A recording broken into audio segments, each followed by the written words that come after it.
Bonjour les handicapés et les valides. Pour cette première vidéo avec une voix de synthèse, je vais me présenter de façon générale. Je m'appelle Johan Guerrier, j'ai 35 ans et je suis ingénieur de développement au Centre national de la recherche scientifique. Je suis handicapé moteur de type paralysie cérébrale.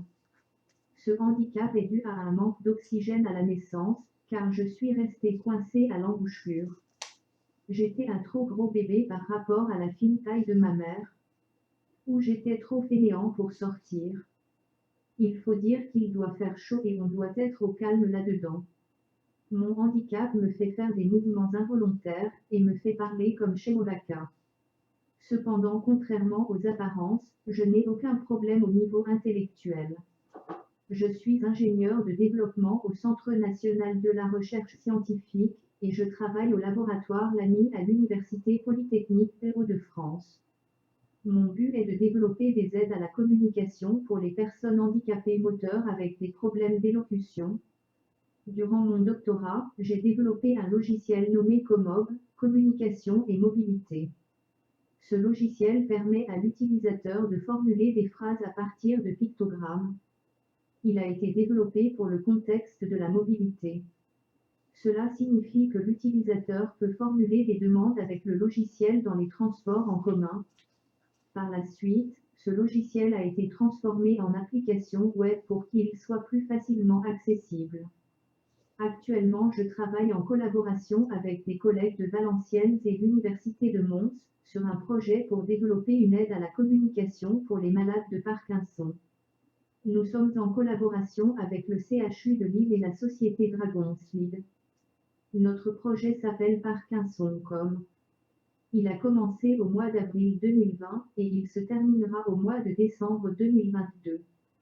De façon générale, mon travail consiste à développer des solutions pour un problème dans le domaine du handicap, tester la solution pour récupérer des informations et écrire des articles pour des conférences ou des journaux.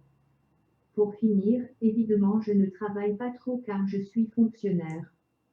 Quand j'y pense, je suis quand même privilégié car je suis fonctionnaire et handicapé donc on ne pourra jamais me renvoyer. Actuellement, je vis avec ma compagne qui était une de mes anciennes aides à domicile. Malheureusement, elle a eu une rupture d'anévrisme il y a 2 ans et elle est devenue handicapée. Elle a des problèmes de mémoire à court terme. Cela est très bien durant les engueulades. Si j'en ai marre, je m'en vais 2 minutes dans mon bureau et quand je reviens, elle a tout oublié. Je me permets de rire de son handicap car elle fait de même. Par exemple, elle me dit régulièrement, lève-toi et marche. Nous sommes complémentaires dans notre couple. Ma compagne est mes membres et je suis sa mémoire.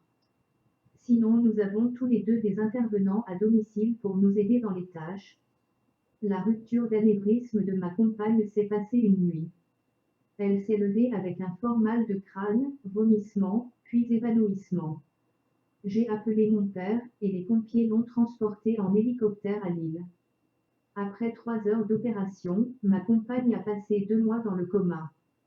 Tous les week-ends, avec l'aide de ma famille, j'allais la voir en soins intensifs.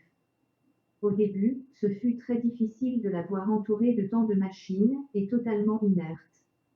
Puis je me suis habituée et je me suis mis à lui parler normalement, voire même à lui dire des bêtises.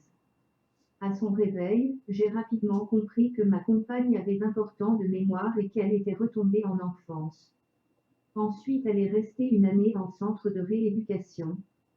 À présent, nous vivons ensemble avec des intervenants .E.S à domicile. De plus, nous sommes complémentaires dans nos handicaps, ma compagne est mes bras, je suis sa tête. Tous les jours, ma compagne va dans une maison d'accueil spécialisée, MAS, pour y faire des activités manuelles, du sport et discuter. Ma compagne se rend compte que les résidents de la MAS ont une pathologie plus importante qu'elle. Malheureusement, je n'ai pas le choix de la mettre dans cette structure, car elle ne peut pas rester seule chez nous, au vu de ses importants problèmes de mémoire et de son manque d'activité si elle n'est pas motivée par une personne aidante. Avant que ma compagne rentre dans cette structure, j'ai été la visiter, et j'ai ressenti une sensation de mal-être face aux personnes ayant un handicap mental important. Je trouvais que ma compagne n'avait pas sa place dans cet établissement, au vu de la légèreté de son handicap. Cependant, lorsque j'ai accepté de regarder sa déficience en face, je me suis rendu compte que son handicap n'était pas si léger que je pensais. Elle avait besoin d'être encadrée par des professionnels pour gérer sa vie. Le plus difficile, c'est lorsque je vois ma compagne prendre le transport pour aller à la masse, à côté d'une personne lourdement handicapée, avec un doudou dans les bras. Je me demande si elle est vraiment à sa place, quand même. Ajoutez à cela, lorsqu'elle travaillait comme intervenante à domicile, elle avait de grandes difficultés à accompagner les personnes handicapées mentales, par manque de patience. Régulièrement, je me demande ce qu'elle dirait en se voyant dans cet état. Je sais qu'il ne faut pas regarder le passé, mais c'est très difficile d'oublier nos projets et notre indépendance. Peut-être avec le temps, je pourrai tourner la page de la terrible nuit où la rupture d'anévrisme s'est produite.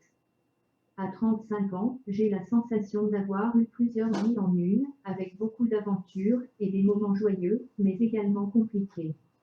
Je vous dis à bientôt dans une prochaine vidéo.